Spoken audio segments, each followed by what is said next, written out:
Le Jumpy propose deux types de suspension arrière. Un système classique avec ressort métallique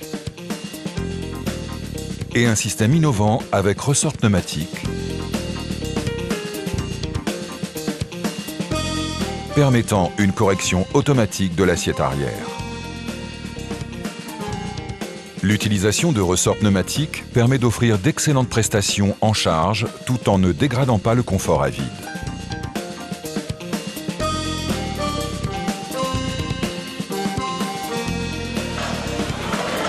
Quelle que soit la charge embarquée, ce système permet de conserver automatiquement la hauteur de caisse optimale aux conditions de roulage du véhicule. Il permet également de conserver constante la hauteur hors tout de l'arrière du véhicule. Ce deuxième système peut recevoir, en outre, un équipement permettant à l'arrêt de relever ou d'abaisser la hauteur de seuil du véhicule pour, par exemple, ajuster cette hauteur à celle d'un quai de chargement. Dans ce programme, nous décrirons dans un premier temps l'architecture du système à ressort pneumatique. Nous étudierons ensuite plus en détail les éléments spécifiques du système. Puis, nous en expliquerons le fonctionnement et l'utilisation.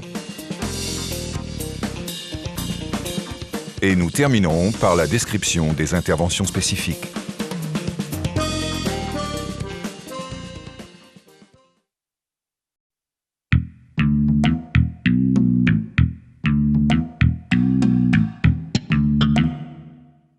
La suspension pneumatique à système de correction d'assiette arrière est appelée également système CAR.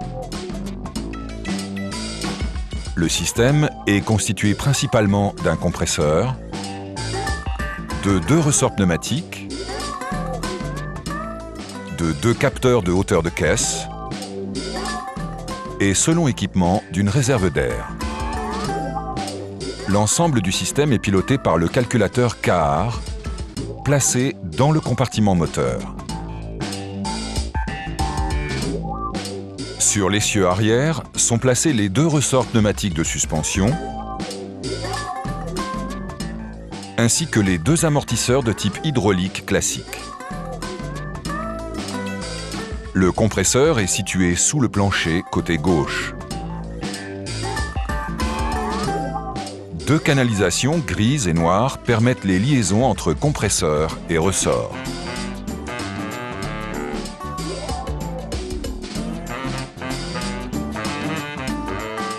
La canalisation d'aspiration et de refoulement d'air reçoit un filtre placé dans le passage de roue arrière gauche.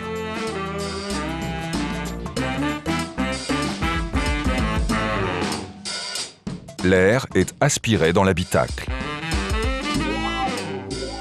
L'information hauteur de caisse arrière est fournie au calculateur par les deux capteurs de hauteur.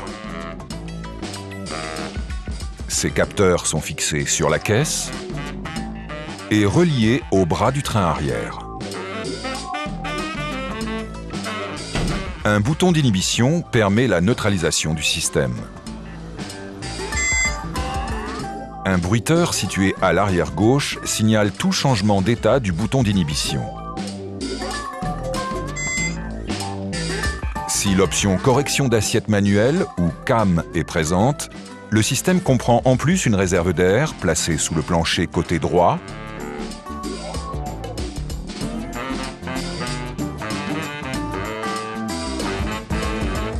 sa canalisation, un capteur de pression intégré au compresseur de suspension et un bouton de commande. Le bruiteur est utilisé lors des manœuvres en mode manuel.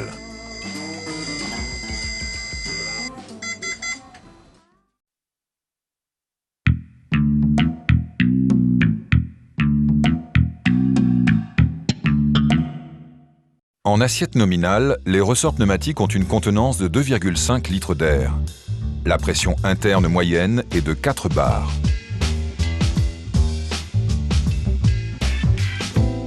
Le compresseur de suspension est entraîné par un moteur électrique dont la protection thermique est assurée par un capteur de température.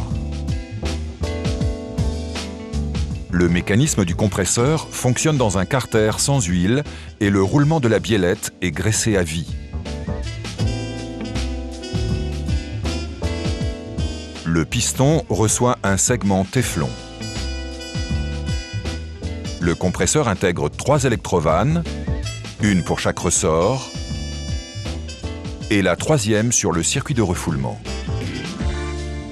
Si le système utilise une réserve d'air, le compresseur intègre une 4e électrovanne et un capteur de pression.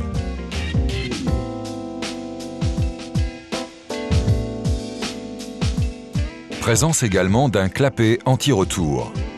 Un 2e système de clapet gère le débit d'air à la montée et à la descente. Un dessiccateur permet de capter l'humidité de l'air comprimé. L'étanchéité des raccords de canalisation est assurée par des joints toriques. La réserve d'air est d'une contenance de 5 litres et fonctionne sous une pression interne d'environ 16 bars. Elle intègre un clapet interne de sécurité. Le calculateur pilote l'ensemble du système. En liaison filaire, il reçoit les informations hauteur de caisse droite et gauche, pression du circuit, température compresseur, demande d'inhibition système, demande manuelle montée-descente. Toujours en filaire, il commande la mise en marche du compresseur, les électrovannes, le bruiteur et le voyant du contacteur d'inhibition. Par le réseau multiplexé CAN-IS, il reçoit notamment les informations signalant les états, contacteur pédale de frein, ouverture des ouvrants, ainsi que les informations moteur tournant et régime, vitesse véhicule, ESP en régulation, passage en mode économie et demande de réveil partiel ou principal. Il émet les informations défaut système CAHAR et mouvement en cours.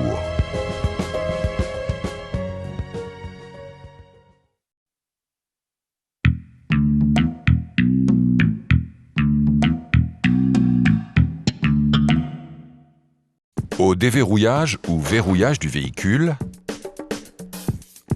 ou au changement d'état d'un ouvrant, le BSI commande le réveil du calculateur CAHAR, s'il n'était pas déjà réveillé, et lui signale le changement d'état. Le calculateur est informé de la hauteur de caisse de chaque côté par les capteurs. Si la hauteur de caisse mesurée est en dehors de la plage de positionnement nominale, le calculateur effectue une correction.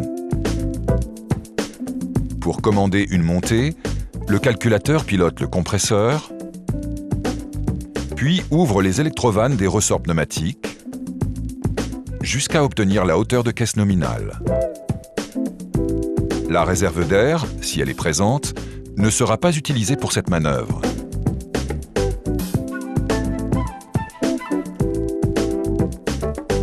Elle ne servira que lors d'une montée en correction manuelle.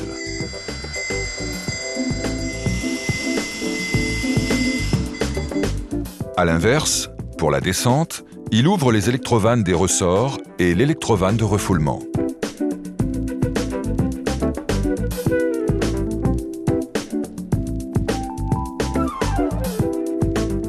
La correction automatique ne peut s'effectuer que si tous les ouvrants sont fermés. À la mise du contact, l'extinction du voyant au combiné confirme le bon fonctionnement du système. Par les menus suspension pneumatique, puis mesure paramètres, visualisation de paramètres enregistrés et information des hauteurs véhicules, l'outil de diagnostic permet de vérifier le bon positionnement. Le fonctionnement est neutralisé si un ouvrant est ouvert, si une action sur la pédale de frein est détectée, ou en roulage lors d'une accélération latérale ou longitudinale importante, cette information étant fournie par le calculateur de freinage. Le clignotement du voyant au combiné indique que le train arrière est en dehors de la plage de fonctionnement nominal.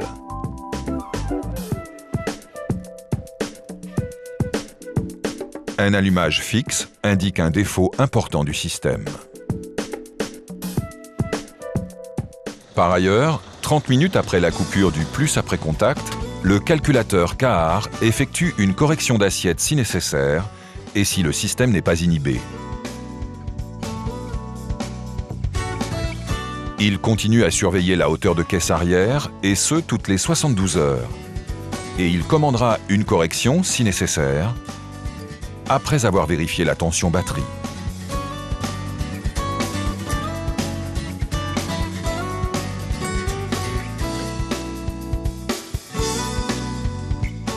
Il est impératif de neutraliser la correction automatique par un appui long sur le commutateur d'inhibition avant d'effectuer un changement de roue, un travail sous véhicule ou lors d'un convoyage.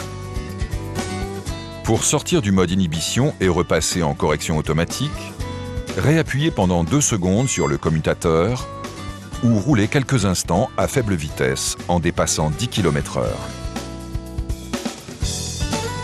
En cas de perte d'informations telles que ouverture des ouvrants, hauteur de caisse gauche et droite, la correction automatique sera neutralisée. De même, en cas de défaillance calculateur ou température compresseur trop élevée. En cas de défaillance du moteur compresseur ou d'une électrovanne, le système place le véhicule en assiette de référence, si l'opération est possible, avant neutralisation.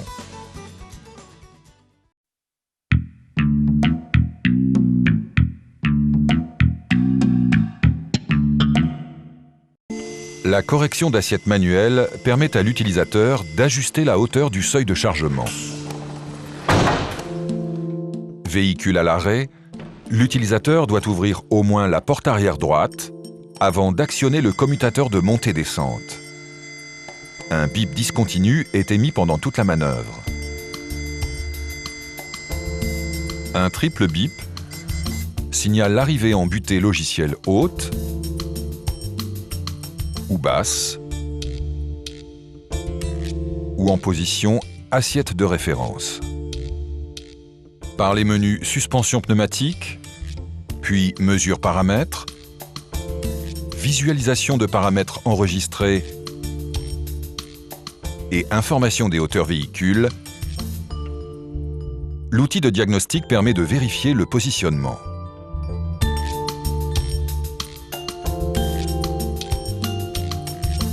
Lors de l'appui sur la commande, l'émission d'un triple bip signale l'impossibilité d'exécuter la manœuvre demandée.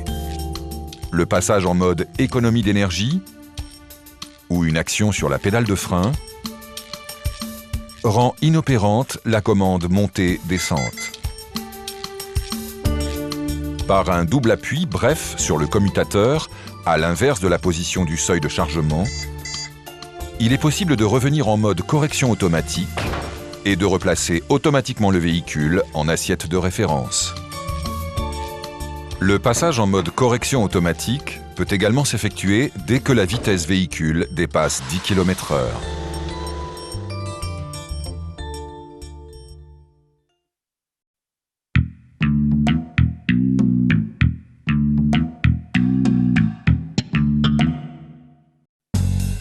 Lors de toute intervention sur la partie pneumatique de la suspension arrière, la pression importante dans les canalisations impose de respecter les règles de sécurité spécifiques des méthodes après-vente. Inhiber la suspension pneumatique avant toute opération de levage du véhicule. Toute intervention sera précédée d'un nettoyage minutieux à l'aide du dégraissant préconisé.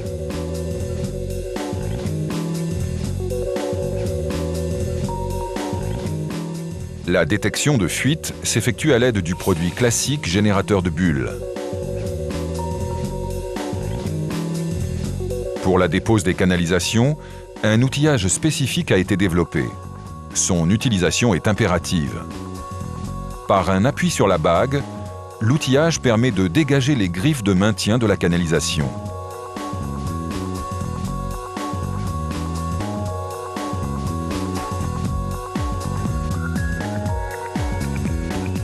Les pièces déposées doivent être bouchonnées en utilisant le kit de bouchonnage et stockées à l'abri de la poussière. L'échange des ressorts se fera par paire. Le véhicule doit être placé sur ses roues sur un sol plan. Connectez l'outil de diagnostic.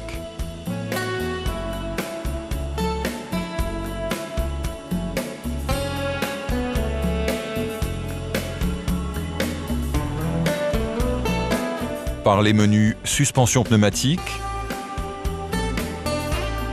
puis opération spécifique après-vente, effectuez la mise hors pression des ressorts.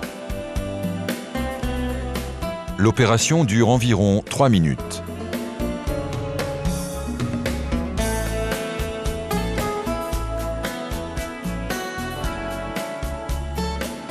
Coupez le contact.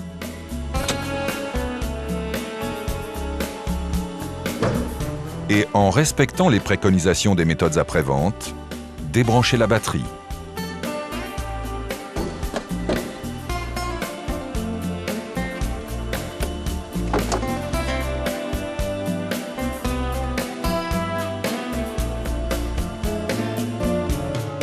Placez l'arrière du véhicule sur chandelle.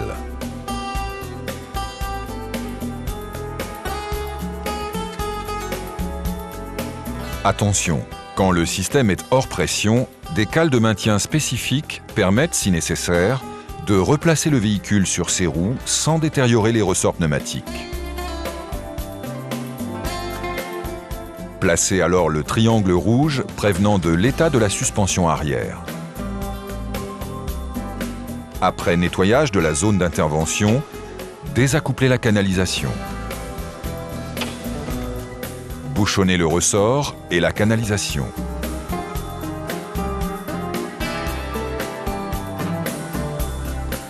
Dégagez la partie inférieure du ressort et en effectuant une rotation d'un quart de tour dans le sens horaire, ressort vu de dessus, déposez le ressort.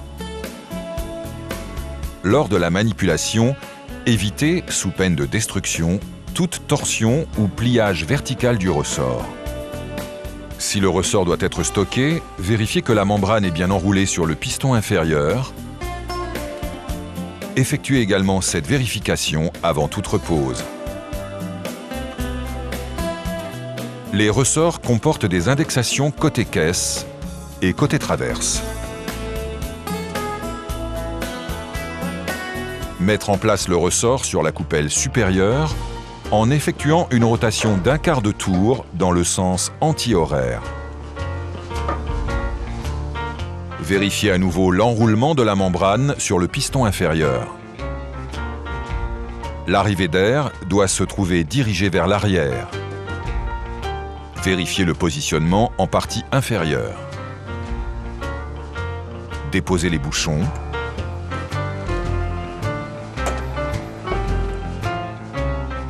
Accouplez la canalisation. Un surmoulage permet une bonne préhension des embouts.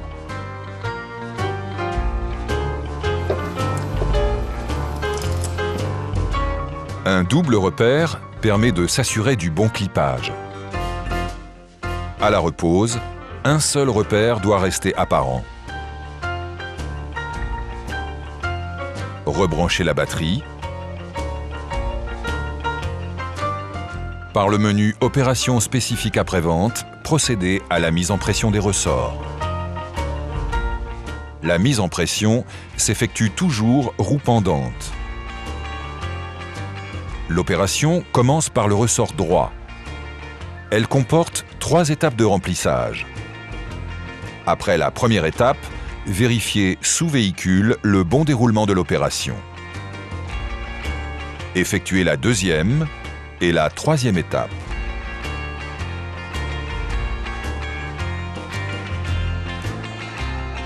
Procédez de même pour le ressort gauche.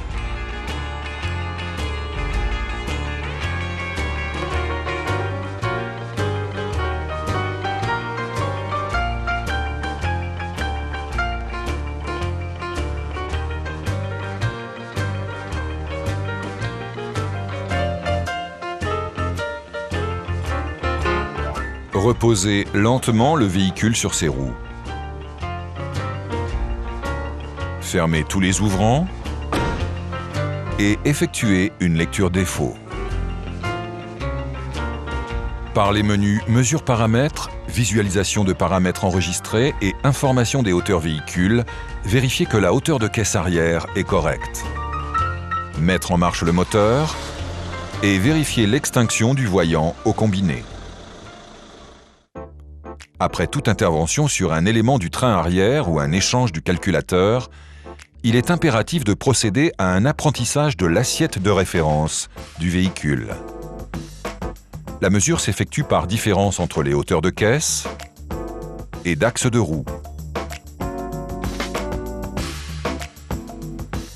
Placez le calibre de mesure sur les têtes de vis de la roue.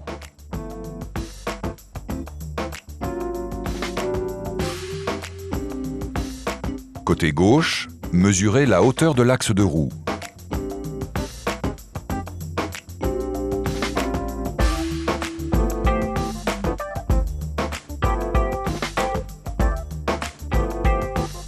Puis la hauteur de caisse.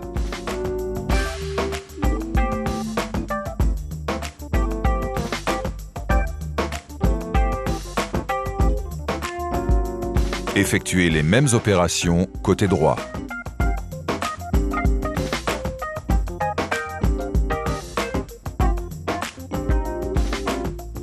Calculez pour chaque côté les différences de hauteur en millimètres. Par les menus Opérations spécifiques après-vente, puis Réglage hauteur de référence, entrez les valeurs trouvées côté droit,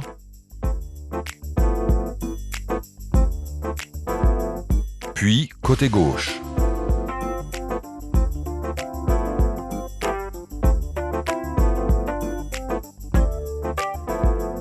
Fermez tous les ouvrants et par le menu Information des hauteurs véhicules, vérifiez que la position de la caisse arrière est correcte. Mettre en marche le moteur et vérifier l'extinction du voyant au combiné. En pièce de rechange, le compresseur est disponible sous 2 références, avec ou sans dispositif de correction manuelle. Il est livré avec son support et ses liaisons élastiques. Il est impératif de ne pas les dissocier. Attention, lors de toute intervention, ne jamais débrancher la canalisation de la réserve en commençant par le côté compresseur. Toujours commencer par le côté réserve, le clapet de sécurité permettant d'éviter de vider la réserve. L'outil de diagnostic permet d'effectuer la mise hors pression de la réserve. En cas d'échange de la réserve, procédez à l'aide de l'outillage spécifique à la précharge en air. Ne jamais utiliser le compresseur du système Cahar pour cette opération.